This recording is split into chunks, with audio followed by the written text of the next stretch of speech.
Poemas completos de Alberto Caeiro, o guardador de rebanhos. Este é o 5º poema. A metafísica bastante em não pensar em nada. O que penso eu do mundo? Sei lá o que penso do mundo. Se eu adoecesse, pensaria nisso. Que ideia tenho eu das coisas? Que opinião tenho sobre as causas e os efeitos? Que tenho eu meditado sobre Deus e a alma e sobre a criação do mundo? Não sei. Para mim, pensar nisso é fechar os olhos e não pensar. É correr as cortinas da minha janela, mas ela não tem cortinas. O mistério das coisas? Sei lá o que é mistério. O único mistério é haver quem pense no mistério. Quem está ao sol e fecha os olhos, começa a não saber o que é o sol, e a pensar muitas coisas cheias de calor. Mas abre os olhos e vê o sol, e já não pode pensar em nada, porque a luz do sol vale mais que os pensamentos de todos os filósofos e de todos os poetas. A luz do sol não sabe o que faz, e por isso não erra, e é comum e boa. Metafísica? Que metafísica tem aquelas árvores?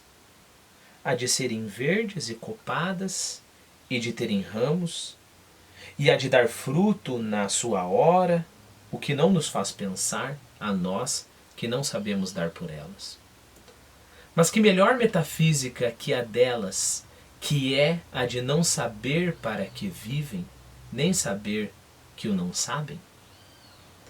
Constituição íntima do universo, sentido íntimo do universo, tudo isso é falso. Tudo isso não quer dizer nada. É incrível que se possa pensar em coisas dessas. É como pensar em razões e fins, quando o começo da manhã está raiando e pelos lados das árvores um vago ouro lustroso vai perdendo a escuridão. Pensar no sentido íntimo das coisas é acrescentado, como pensar na saúde ou levar um copo à água das fontes. O único sentido íntimo das coisas é elas não terem sentido íntimo nenhum. Não acredito em Deus porque nunca o vi. Se ele quisesse que eu acreditasse nele, sem dúvida viria falar comigo e entraria pela minha porta dentro dizendo: aqui estou. Isso é talvez ridículo aos ouvidos de quem, por não saber o que é olhar para as coisas, não compreende quem fala delas com o modo de falar que reparar para elas ensina. Mas se Deus é as flores e as árvores e os montes e o sol e o luar, então acredito nele. Então acredito nele a toda hora. E a minha vida é toda uma oração e uma missa. E uma comunhão com os olhos e pelos ouvidos. Mas se Deus é as árvores e as flores e os montes e o luar e o sol, para que lhe chamo eu Deus? Chamo-lhe flores e árvores e montes e sol e luar. Porque se ele se fez para eu o ver sol e luar e flores e árvores e montes, se ele me aparece como sendo árvores e montes e luar e sol e flores, é que ele quer que eu o conheça como árvores e montes e flores e luar e sol. E por isso eu obedeço-lhe. Que mais sei eu de Deus que Deus de si próprio? Obedeço-lhe a viver espontaneamente, como quem abre os olhos e vê. E chamo-lhe luar e sol, e flores e árvores e montes, e amo-o sem pensar nele. E penso-o vendo e ouvindo, e ando com ele a toda hora. Bom, se você está satisfeito com a leitura, o que eu vou fazer aqui é tagarelice, né, o que a gente faz. A gente tem a impressão que, lendo Alberto Caeiro, a gente está mais ou menos vendo uma flor, ou uma árvore copada, como ele coloca aqui, ou o brilho da manhã que expulsa a escuridão por detrás das árvores, né? Não tem muito o que falar, então sinta-se à vontade de pausar o vídeo aqui e ir embora. A única coisa que eu vou fazer aqui, eu vou reler, tentar mastigar ou notar um pouco mais isso, E depois dessa releitura toda pausada, eu faço uma outra releitura corrida novamente, né? Bom, algo interessante que a gente poderia perguntar para o guardador de rebanhos por que você fala, então, né? Se tudo isso é tão mais... se são as árvores e as flores e as copas e o luar e o sol que importam tanto, por que você fala? E a mim parece que talvez o guardador de rebanhos responderia: porque eu acabo falando, não consigo me segurar e acaba saindo. E uma outra resposta também talvez fosse: ao falar das coisas, mas não como aquele que fala e fecha os olhos e já não vê aquilo do que ele fala. Ao falar das coisas e olhar novamente para as coisas, e falar das coisas e olhar novamente para as coisas, parece que a gente faz um esforço ainda maior para notar o detalhe, né? Parece que se a gente fala, por exemplo, aqui, se a gente considerar o poema do Guardador de Rebanhos como uma flor, parece que ao falar sobre o que ele está nos mostrando, quando a gente for ver novamente, fazer uma nova leitura, a gente vai conseguir ver mais, né? É claro que o maior perigo é falar sobre o poema ou falar sobre a copa da árvore e esquecer-se da copa da árvore e do poema e ficar tão empolgado com as suas ideias, as suas altas ideias, né? As suas ideias que lhe fazem bem ao ego, que se esquece que tudo é a copa da árvore, né? E a gente faz pouca coisa. Bom, a metafísica bastante em não pensar em nada. Se fosse pra gente tentar responder a pergunta o que é metafísica, eu acho que a gente precisaria de um outro canal e de um outro youtuber, né, que entendesse dessas coisas. Mas a metafísica bastante não pensar em nada. Se a gente entender metafísica como entender o profundo das coisas, se a gente entender metafísica como entender o que está no cerne de tudo, né? Eu acho que tem uma hora que ele fala constituição íntima das coisas, sentido íntimo do universo. Eu não preciso pensar e construir e impor a uma árvore a sua constituição íntima. A constituição íntima dela está dado ali, está na minha frente, né? Eu só preciso olhar e pensar menos. O que penso eu do mundo? Sei lá o que penso do mundo.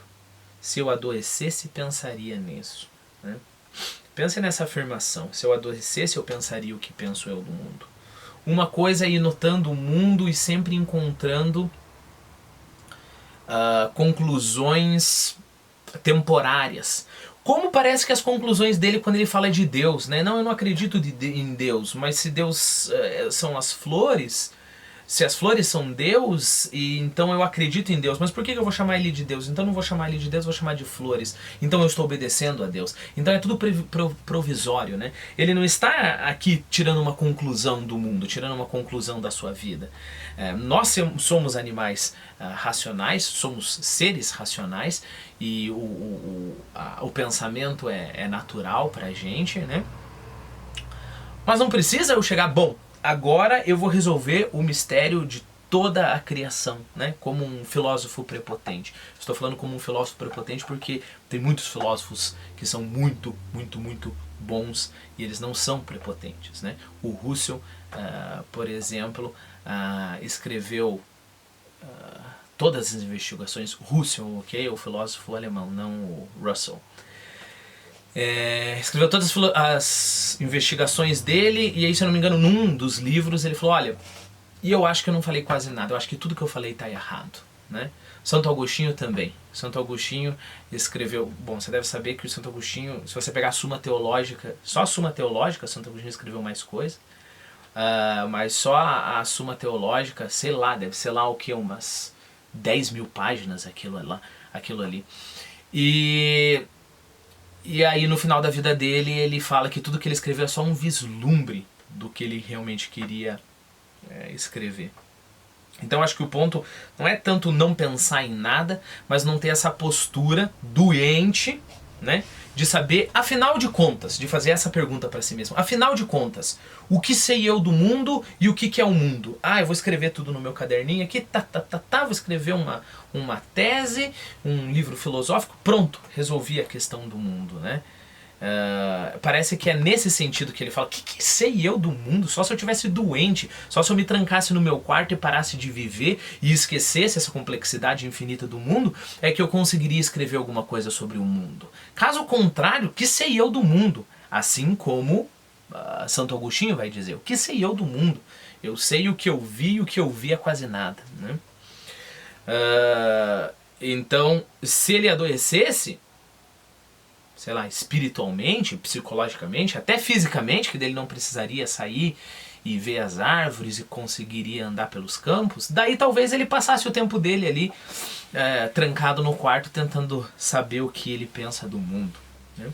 Que ideia tenho eu das coisas? Que opinião tenho eu sobre as causas e efeitos, né? Sobre a lógica das coisas? Que tenho eu meditado sobre Deus e a alma e sobre a criação do mundo? Todas essas coisas que ele está mencionando são coisas que a gente não consegue ver.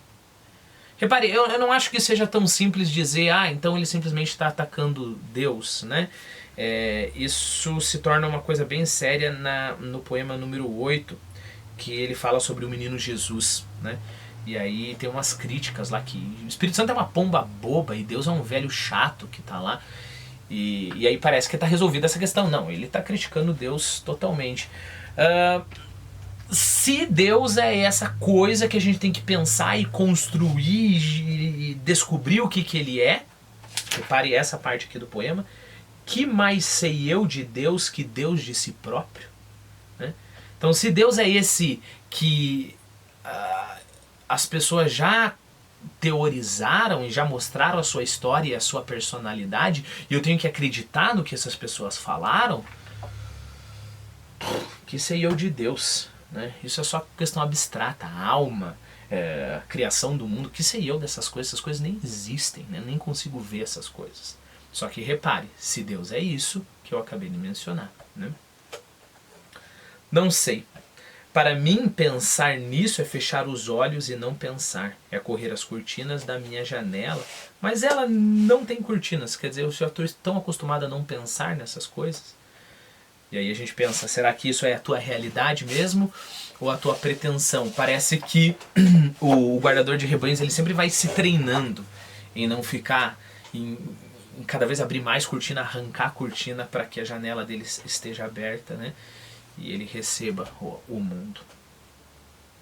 O mistério das coisas, sei lá o que é mistério. O único mistério é haver quem pense no mistério. Perceba, em qual sentido? Né? No sentido, é impressionante, eu não sei como é que um ser humaninho consegue ficar gastando os dias e a energia pensando no mistério das coisas. Ficar lá no seu mundinho de ideias pensando. Isso para mim é um mistério. Eu não sei como é que uma pessoa prefere isso a, por exemplo, contemplar um dia, né? Olha que interessante. Quem está ao sol e fecha os olhos, então, ou seja, você está ao sol, você está percebendo o sol, mas de repente você fecha os olhos e começa a não saber o que é o sol. Você começa a formar uma ideia do que é o sol. Você começa a tirar conclusões em respeito do sol. E aí você acaba se desviando do que é o sol e a pensar muitas coisas cheias de calor. Aí você pensa, então o sol é essa coisa com calor, e aí você vai pensando no fogo, e quando você vê, você já está longe, né? Mas abre os olhos e vê o sol. Então, se você sair desse teu mundinho onde você definiu o sol, você abre os olhos e vê o sol. E aí você já não pode pensar em nada. Porque a luz do sol vale mais que os pensamentos de todos os filósofos e de todos os poetas. Repare, é diferente dizer que a luz do sol vale mais do que o pensamento de todos os filósofos e todos os poetas, falar isso, de falar poeta e filósofo não vale nada, ok? Não é isso. Repare, o guardador de rebanhos é um poeta, né? Então, ou ele está ignorando a sua própria situação, e essa é uma boa possibilidade, né? Ou ele está falando sobre um tipo de filósofo e um tipo de poeta. O filósofo e o poeta que se arroga, né? Se arroga a si uma autoridade maior que a realidade, ok? Que a verdade, que as coisas que estão em volta, né? O poeta que pensa que a sua arte consegue passar um mundo de significado no qual ele está assentado. O filósofo que fecha os olhos para a realidade, constrói o seu mundinho e não repara que o sistema filosófico dele contradiz, por exemplo, o modo que ele vive, né? Então ele vive de um modo, mas vive num modo e sem perceber ele acredita nesse modo, mas na filosofia dele ele faz outra coisa porque se encaixa muito bem. Parece que é desses poetas e desses filósofos que o guardador de rebanho está falando, né? Não do poeta que reconhece a supremacia do sol e está ali simplesmente para tentar entender o sol, né? Ou entender melhor, vamos tirar esse termo, ele não gostaria desse termo, tentar ver o sol em todas as suas, o seu esplendor e as variações do seu significado, né? A luz do sol não sabe o que faz e por isso não erra e é comum e é boa. Ou seja, a luz do sol não faz teoria sobre nada. A luz do sol simplesmente é. Okay?